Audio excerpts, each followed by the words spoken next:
This is the Brew World Order Podcast. Welcome to the Brew World Order Podcast, the podcast where we talk to brewery owners and ask questions about owning a brewery so that future brewery owners can learn a thing or two. My name is Mike Hurt, and if you haven't subscribed yet, then damn, I must have a lot of enemies. This is episode 69, and don't get filthy about it. Or do. I don't really care. In this episode, I sit down with Mark Osborne of Adroit Brewing Company in Purcellville, Virginia. Mark tells us how a lack of fulfillment at his prior job led to his decision to open his brewery, how they came up with the name for Adroit Theory, and how a visit to Stout's Brewing Company in Adamstown, PA, turned into a great learning experience when Ed Stout, the owner, gave Mark and his wife a breakdown of what it took to have a successful brewery. I had a similar experience from a successful podcast host by the name of Rob Dial. He gave me a lesson on what worked for him and what I needed to do to make my podcast a success. It's little moments like that from people who already went through the trials and tribulations of what may lie ahead for you can really mean so much. And as they're giving this advice, they may not realize how impactful it may be. So with that being said, I would love to thank Rob Dial for the words he gave me that day. Thank you so much, brother, and continued success to you. And now that I got all heartfelt and emotional and weird, it's time you sit back, crack open a beer, and enjoy the podcast. Mark Osborne grew up in Virginia and attended James Madison University, where he received a business degree. From there, he attended Wake Forest in Winston-Salem, North Carolina, to get his MBA. While there, he would spend time with his classmates, and when they discussed their futures of attending law school or going into the corporate world, Mark realized that wasn't the life he wanted for himself. He would go into the construction world and start up his own successful contracting business, which he would run for 15 years. Back in college, Mark would find a passion for craft beer after spending time abroad and trying his first English ale. That passion would continue well into his married life, where him and his wife, Christina, would attend festivals and go on beer vacations together.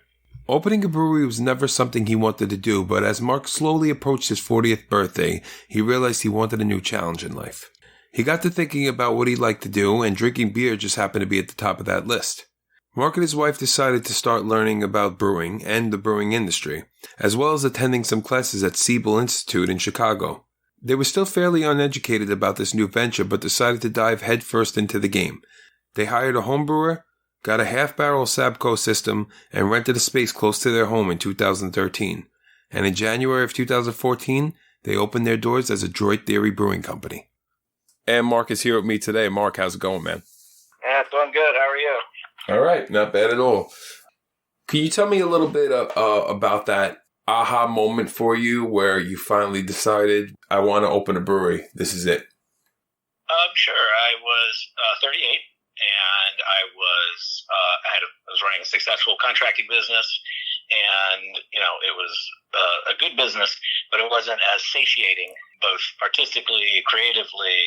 It wasn't challenging in terms of the business side of it. Right. And I saw 40 on the horizon and wanted to do something different. So sat down, thought about what I loved. I loved beer, and I just got that seed in my head, and I thought about it for about 6 months before I said anything.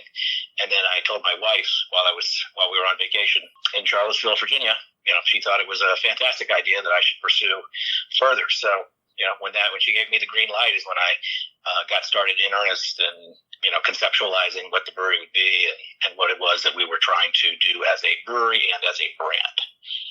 It's awesome. So during that process of opening your brewery, from the culmination of that idea to open a brewery to the moment you actually opened the door, what would you say was the most challenging part for you? The legal dynamics just happened to be changing, completely unrelated to me.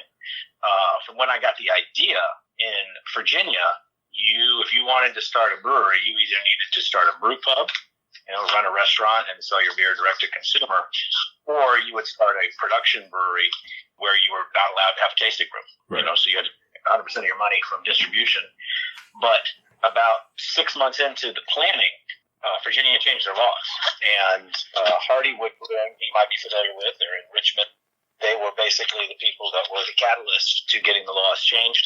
And as soon as they changed the law, it was a game changer. You could basically run, a traditional tasting room where you could sell everything direct to consumer.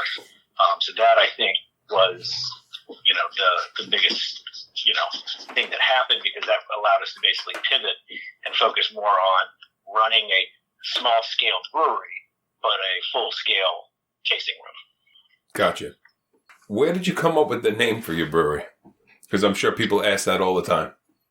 They do. It actually, it's funny because it wasn't going to be our name. We had a different name picked out, and very glad we did not go with that in hindsight. But we had gone through the process of starting to register it as a trademark and what have you. And our lawyer, who was doing due diligence, discovered there was like a wine brand that was just going to be too similar, and he's like, "Don't do it, pick a new name." So Gotcha. my wife and I were on vacation in Rehoboth, Delaware, and we spent the day at Dogfish Head, and as I'm sure you can imagine, we were feeling pretty good Right. when we were out of that joint, and we went back to the hotel and pulled out a thesaurus, and we're like, well, let's pick our new name. And so we started with the A's, and my wife got to the word adroit, which I had never heard before in my life. I had no idea what it meant, but she told me what it meant, which is basically being skilled with your hands or being very clever. And I thought to myself, that sounds exactly like what a brewer does. Right. Being skilled with their hands and coming up with clever ideas. So that part was easy. The theory was just I tacked it on after we settled on Adroit, to kind of represent the idea that we really weren't a traditional brewery making traditional two-style beers. They were more theoretical. So Adroit theory was born, and off to the races we went. Awesome. So you were open for about, give or take 6 years. I think it was just over 6 years before all these shutdowns and everything happened with COVID. How did your company go about dealing with that, and what did you have to do to pivot to make things work? So yes, it was obviously a bit scary, as I'm sure you can imagine. Right. But we'd already had been shipping beer to direct-to-consumer in Ohio and Virginia and a couple other places. Right. We had done that early, like literally day one that we opened the brewery. So we were already very comfortable selling beer and mailing it to people. So we ramped up that side of the business. We kind of did it, whenever we had time or energy, but now that became a major focus. So that became a very nice revenue stream. And then, thank God, the year prior, I had gone to Europe to meet with distributors and get things set up. And so we already had relationships set up, and we're already selling beer internationally. And while, and this was made later in the pandemic, Right. It allowed us to sell beer, at wholesale internationally, whereas they were opening up markets, even though it might still be shut down in America. It allowed us to kind of balance that out. And then the third thing was we do business with a company called Tavour out in Seattle, Washington. And Right. again, they do direct-to-consumer. We'd done business with them, for 3 or 4 years prior to the pandemic. And their business, of course, went through the roof. And so they were buying quite a bit of stuff from us. So you hate saying it because I know a lot of people had tough times, but, the pandemic was great for us. Like, it worked out real well. And, of course, everyone on the planet is drinking like fish. Right. So... it went either way. It was either really lucrative, or things went really well, or people really enjoyed it. Some people are, antisocial, and they're like, "This is great." We got rid of all of our glassware in Right. the tasting room, or everything in plastic cups. It was fantastic because Right. at the end of the night, you just throw the cups away and let's no washing, Right. Anyway, so I don't want to be flippant about it because obviously it was a little stressful at the time, but Of course. It worked out well for us. So Yeah, sounds like it. Pandemics aside, obviously, what's something you never thought you were going to have to deal with when opening a brewery? Okay, well, so first of all, I got to be very careful what you say in podcasts and interviews because sometimes it'll come back to haunt you. So I have a podcast that I made in 2014, and I was very adamant at the time that we were on this direct-to-consumer model, and I would never sell my beer to Costco or a grocery store or any places like that. Right. And fast forward, we now sell beer to Costco and stores and all these other places. And so once a year, the guy tackles me on Twitter about that. But anyway, I don't know. It's a business, right? I think first and foremost, making sure that you have the realization that as fun as it is being in the beer industry, at the end of the job, it is work, and making sure that it's not just a hobby. Because I think when I first started, the first couple of years, it was really a hobby. You know what I mean? Right. We ran it like a business. Yes, we spent money branding and really got building that stuff. But at the end of the day, like cost wasn't a big concern. Like who we hired wasn't as big of a concern as it should have been. Building things that are repeatable, quality control and things like that, which all came later kind of on the fly, but it would have been better to give more thought to that at the beginning. Right. You talk about costs. How did you go about finding the capital to fund your business? Well, luckily I had another business. Right. That's was true. very profitable. So I was able to basically self-fund myself. That's awesome.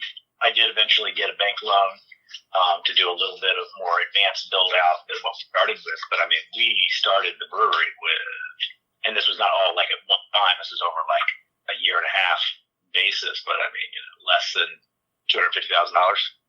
Right. A lot less. We really bootstrapped things and not spend a ton of money. But we're able to open a reasonably successful tasting room that didn't cost a lot to operate. We were contract brewing, which was a fixed cost, and right. the rent and the tips, and that was it. So it wasn't like, what everybody else does, which is, they raise, $2 million, $4 million, whatever, and they do a big build out, they build a beautiful tasting room, production brewery that's well thought out, well laid out. We didn't do any of that. We did it all very inexpensively, and then we did buy stuff, as we went along. So we have, a little bit better of a brew house now than we did at the beginning, but, we did it 3 years into brewing, not day one. So it allowed us to basically pay for things as we went along. Gotcha. So what do you think was one of the hardest adjustments you had to make when becoming the owner of a brewery? Two things. Number one is for the first, 6 years, maybe 5, first 5 years of doing the brewery, I was still running the other business. So okay. Trying to do two things at the same time is very difficult, particularly as the brewery grew. Like it wasn't a big deal the first year or two, but then the brewery started to grow. We actually started, making, measurable amount of beer. It became very challenging to do both. And then number two is, and I'm the first person to admit this, I knew basically nothing. Right. The first day we were in business, and I still don't know as much as probably every other business owner, but I do know a hell of a lot more than I did. So as a result, I had to rely on other people to help me make smart decisions, and some of those decisions were not very smart, unfortunately. Right. But everything from recipe development to like laying out the brewery, I relied on other people. Say, yes, this is where you should put your keg washer. Like, oh, okay. Right. Yeah, okay. That makes sense. And of course, now the keg washer is in the most inopportune place you could possibly imagine. Like you couldn't think of a worse place to put it if you tried. Right.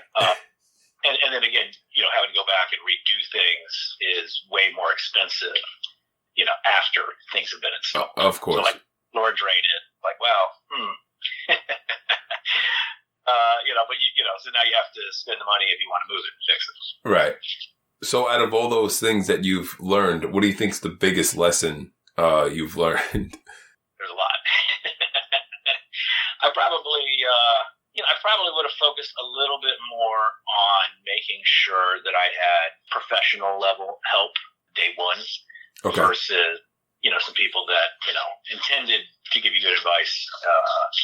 It would have been better to have, like a professional consultant. Gotcha. Versus, winging it.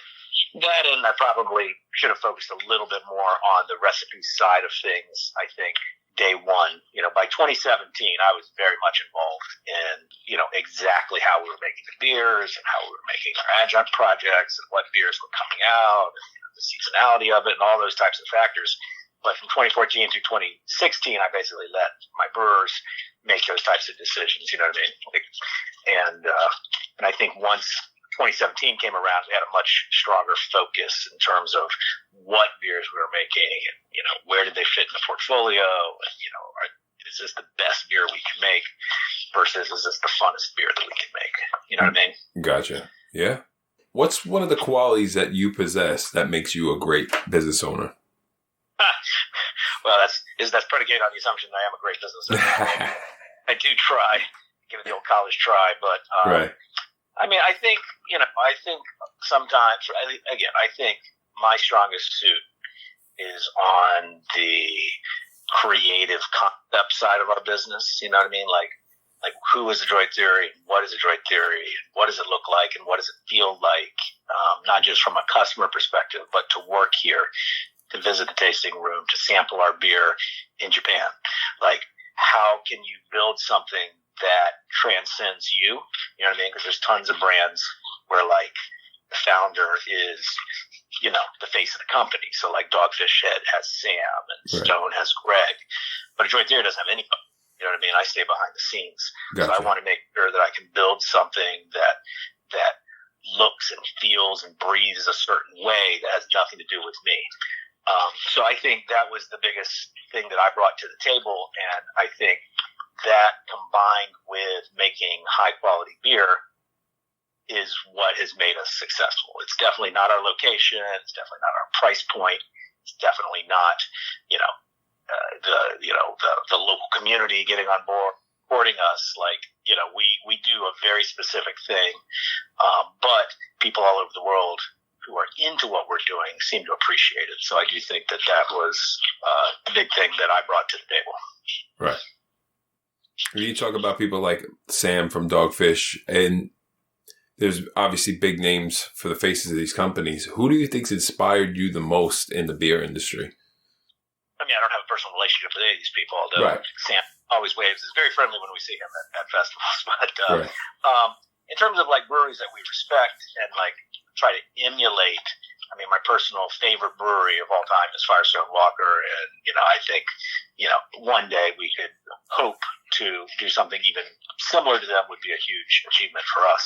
But in terms of like how they structured themselves and the way they do things, we definitely patterned it off of how Patrick Brew at the brewery did things, in terms of really, really kind of over the top beers that are high ABV, but selling them obviously at distribution and as tasting room, but also through the idea of exclusivity. You know what I mean? That Yes.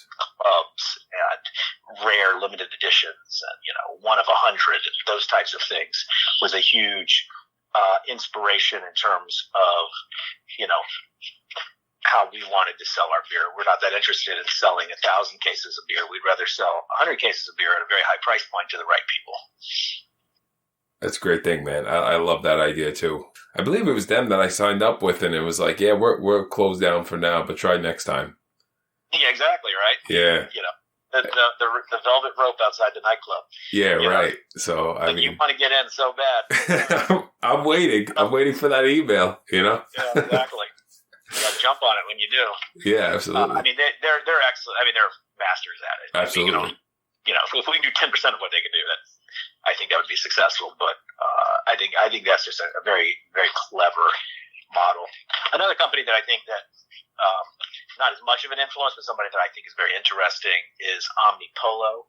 The Swedish company, about just the idea that they are brewing all over the world and making these wackadoodle beers. You know what I mean? And distributing them all over the place, but very shallow. You know what I mean? Like, no store gets more than like a case of beer. Right. But it's all over the world. You know what I mean? I like a wide but shallow distribution model. That's awesome. Have to go from store to store to store to try and get more of it. Exactly. Some people do. That's very different. Most people, they always say, own your backyard. You know what I mean? So these breweries that don't sell a drop outside of their local state, and half of them are selling 50+% of their beer within 5 miles of their brewery. Right. You know what I mean? Yeah. And I think a lot to be said for that, without a doubt. We don't do that. Like, our beer is actually exceedingly difficult to get in Virginia. Like, you'd have to travel from the brewery, from where our brewery is located. You have to drive 14 miles to the nearest place that sells our beer. Interesting. Very exclusive. I'm sure, you put a lot of effort into your brewery and you're constantly thinking of ways to make things better and whatnot. But how important is a mental break for you, and what does that look like?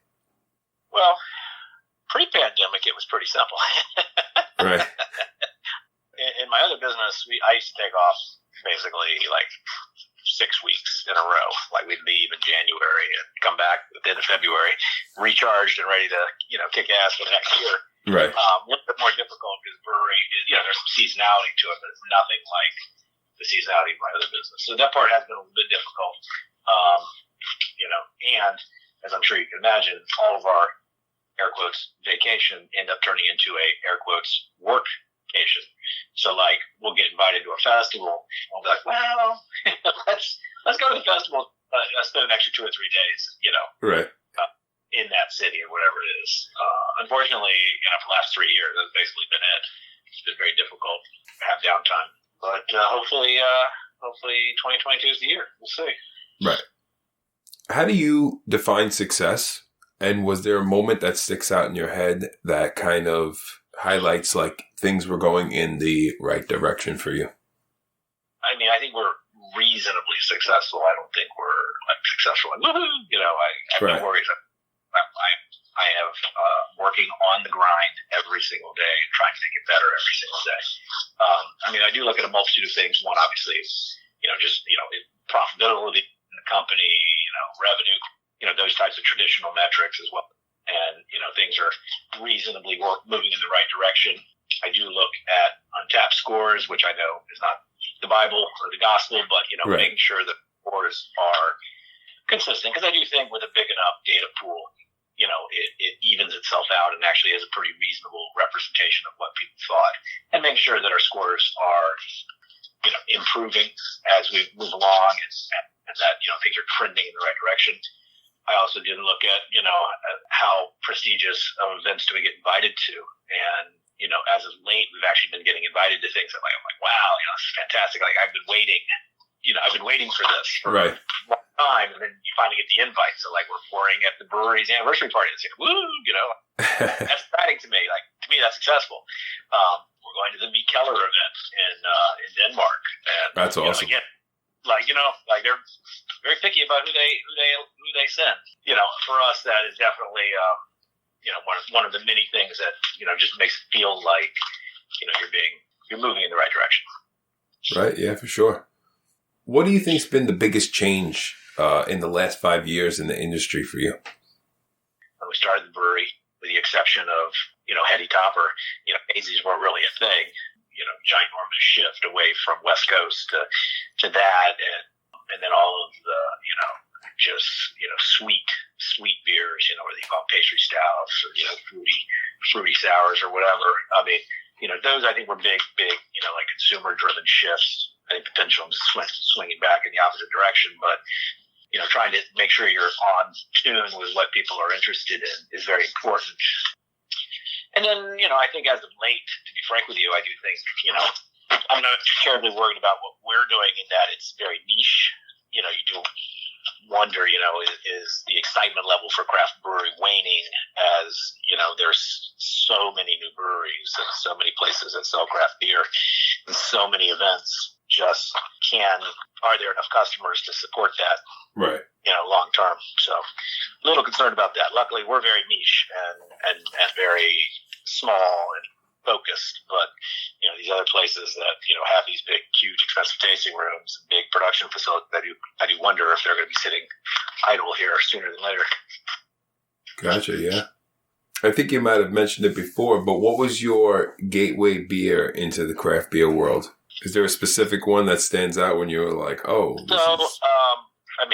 touched on, I don't call them macro, but big micro brew like Sierra Nevada, right?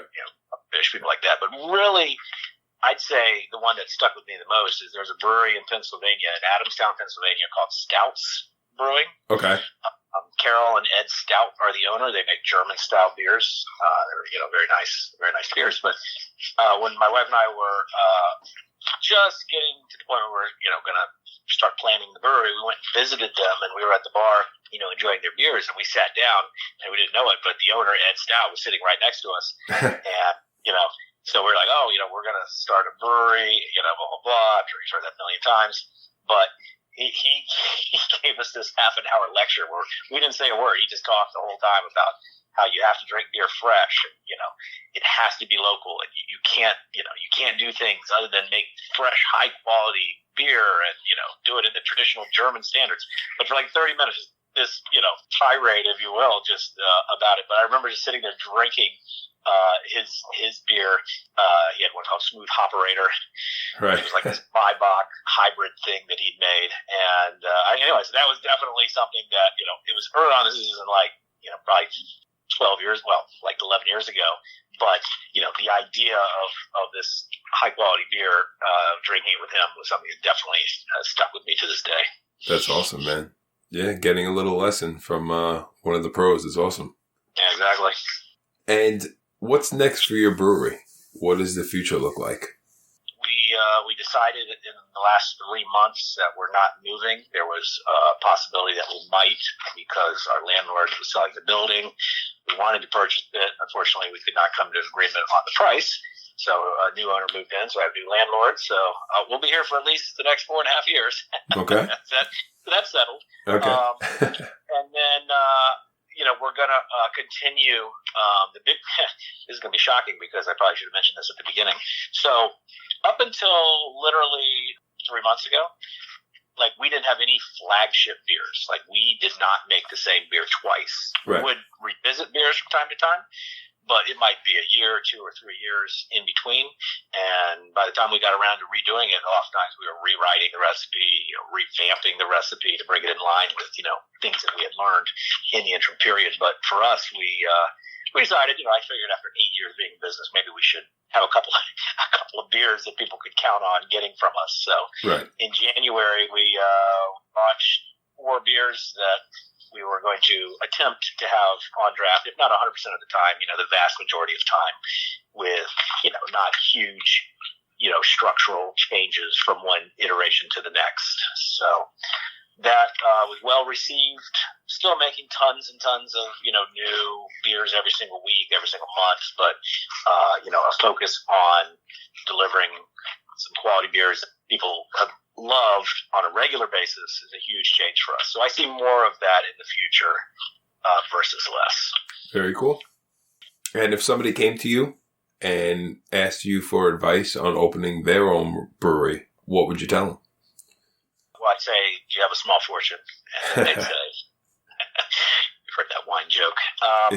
Anyway, I think most people I met a guy on Saturday who started his own brewery. Same thing, I'm like, are you, independently wealthy and have money to throw away? And he's like, no. I was like, okay, good. Then you should contract brew. I think people discount contract brewing and think that they have to own their own equipment, 100% hands-on brew their own beer day one. And I don't think people should do that. I think they should know how to brew and have, the good recipes, good processes, and then contract brew. Again, open up for business, have a small system. It doesn't cost a ton of money. Right. Make your own batches, but really use that as a pilot and let somebody else bankroll all the equipment. You know what I mean? You get in there, you brew on their system, you do exactly the way you want it, you make sure that it's high quality before you release it, and then release it. But that way, day one, you can have beer in quantity to sell at your tasting room, but not have the huge banknote to pay for all that equipment that you just financed. Right. Someone else did. So that's what I would suggest, that and making sure that you select a very smart locations that you can sell, ideally 100%, or as close to 100% as you can, direct to consumer. You know what I mean? Like, there's no money to be made in distribution. So focus on your tasting room sales and make sure that you've got a location. Or make the best beer in the world where it doesn't really matter, like Hill Farmstead, where it doesn't matter where you're located. They're just going to show up. Yeah, right. People are just going to come from all over the world to come see you. Well, exactly. But unless you're doing that, which again, I think, the amount of competition that's out there these days is like zero chance of that happening. But making sure that you can sell 100% of what you make at your tasting room. Gotcha. And did you happen to have a funny story for us? So I gave it some thought. I apologize. I don't have like a funny story. That's all right. It's fine. I couldn't think of, but I will tell you one that was, generally amusing and more of an ironic thing. So we just celebrated this past Saturday our anniversary, called Dawn of a Dark Day. And back in 2016, we threw our Dawn of a Dark Day party. We started business in January, and as you can imagine, the weather in January is a huge issue. So we had some successful anniversary parties, but then this 2016 party came, and they're calling for snow, and we're like, oh no, like snow's gonna kill the party because it's outside. The party's outside in a tent, right? So the closer we get to the party, the more certain it looks like that we're gonna get snow, and we're just like, oh no. So finally, like Friday morning, we decide to postpone the party, and my wife and I leave, like we flee to get away from this ensuing snowpocalypse, and we go down to Myrtle Beach, and we literally just escaped. Like the snow is literally like following us down there. Right. Barely get there. And the next morning, which is Saturday, the day the party was supposed to be, I turn on Good Morning America, and the first story is this huge blizzard that's hit like Washington, D.C. And I remember like, oh my God, like I can't believe they're covering this. And they cut to the live feed of this poor person, and they're like, I'm reporting from Purcellville, Virginia, and this is the biggest snowstorm that they've ever seen. I'm in downtown Purcellville, and there's 39 inches on the ground. And I was just like, holy crap, like, I can't believe like my party's supposed to be happening, like literally right now. Yeah, right. It's on the national news. So anyway. That's not crazy. funny, but it was amusing. Just got blasted on the day that you were supposed to celebrate. Well, at least you got to celebrate in warmer weather, at least, Well, we moved our party, this past party, to March, which was some pandemic-driven, like, because we couldn't have the party in January. Right. So I thought, let's move it to the spring, right? So we picked a day on the calendar that, there weren't a ton of events on, because we're just picking an arbitrary date. And wouldn't you know it, it was 70 degrees on Friday. And the day of my party, in March, it was 30 degrees, and it started snowing in the middle of the party. I guess I can't get away from the snow. Yeah, go figure. I moved my party to July. Yeah, I think that'd be a better idea. A little warmer, just a little bit. So I have a little segment called Quick Fire 5. It's 5 quick questions, beer related. Somebody comes into your tap room. What's one of the beers you recommend they try? As part of our selecting, some new core beers, one of them was a Czech-style Pilsner. And I think it's always a good idea, even if you are a professional and you know what you're getting into, I think it's always a good idea to start with the, air quotes, simplest beer at a new brewery. Right. Because that way you'll tell how good of a brewer they are, because there is no way to hide. When you start drinking these big stouts and, things like that, there's tons of room to hide flaws. But when you're drinking a, brilliantly clear, classic style like a Pilsner. Yeah, right. Nice crisp beer. Perfect. So that's where I always suggest to start. And that's a beer that we have a good, or will have a good portion of the year. And it's a great way to start. And it's a great beer to sip on. It's only 5% while you sample the other 25 beers that are 12%. Right. A little palate cleaner. Yeah, a little palate cleanser and something to enjoy in between dishes. Right. If you can collaborate with any other brewery on a beer, who would it be? Good question. Well, of course, I'm going to say Firestone Walker because they are my favorite brewery, but I think that would be a terrible fit. And we've already brewed beers with people that are great, like Burial, for instance. They're very similar to us, I think. So breweries that we have not brewed beer with that we'd be very interested in meeting include Abomination Brewing. Okay. And also Widowmaker, I think would be a good fit. We're supposed to be going to an event in June where they're both going to be at, so who knows? Maybe we'll meet. Remains to be seen. Okay. Favorite style of beer? It's fallen out of fashion, but I love black IPAs or Cascadian Dark, depending on where you're from. But I think it's an underrated style. I love Wookie Jack. That was the beer that got me the most excited, followed by Stone's 15-year anniversary. I just love it. I mean, I love a roasty, dark as night, black, inky beer that smells like an IPA. You know what I mean? Like, I just love that. I think one of my favorite black IPAs was, it's not really popular and it's really hard to get. Blue Point made it, and it was called Toxic Sludge, and it was... Oh, I've had Toxic Sludge. I have had that. So good. So good. Yes. Really good. You know what I'm talking about. You know what I'm talking about. Yes. Barrel aged, Imperial, or both? Both. I mean, I like a classic stout. Right. I love barrel aged. I mean, obviously the brewery that we emulate. Right. Obviously, as that on lockdown, we've done some really interesting barrel aging projects ourselves, and they're obviously way better than the non-barrel aged version. But the third category to me is emulating barrels. So like we do a lot of stouts that they're not barrel aged, but we're adding adjuncts and doing conditioning of beer on various ingredients to create the rich depth flavor that you get from barrel aging, and you do it in a fraction of the time. So don't discount that. Gotcha. And you have one keg of beer to hold you over for a 2-week quarantine. Which beer are you choosing? I love stouts. Obviously, I love black IPAs, but right now I'm on a little bit of a hazy kick, which obviously is beer that we make. They can sometimes get a little much, but we have one of our beers called EBK, which is a hazy dipper, and it is as close to perfection where I'm comfortable not tweaking the recipe anymore, and I can drink that every single day. Absolutely. Awesome. Well, Mark, that's all I got for you, man. Oh, that was fine. Wow, that was quick. Yeah, I appreciate it. Thank you for taking out the time to be on the podcast. No problem. I appreciate you having me, and I look forward to hearing the finished product. Yeah. I'm Mike Curtin for the Brew World Order podcast, here at Mark Osborne, owner of Adroit Theory Brewing Company in Purcellville, Virginia. Thank you, man. All right, thank you.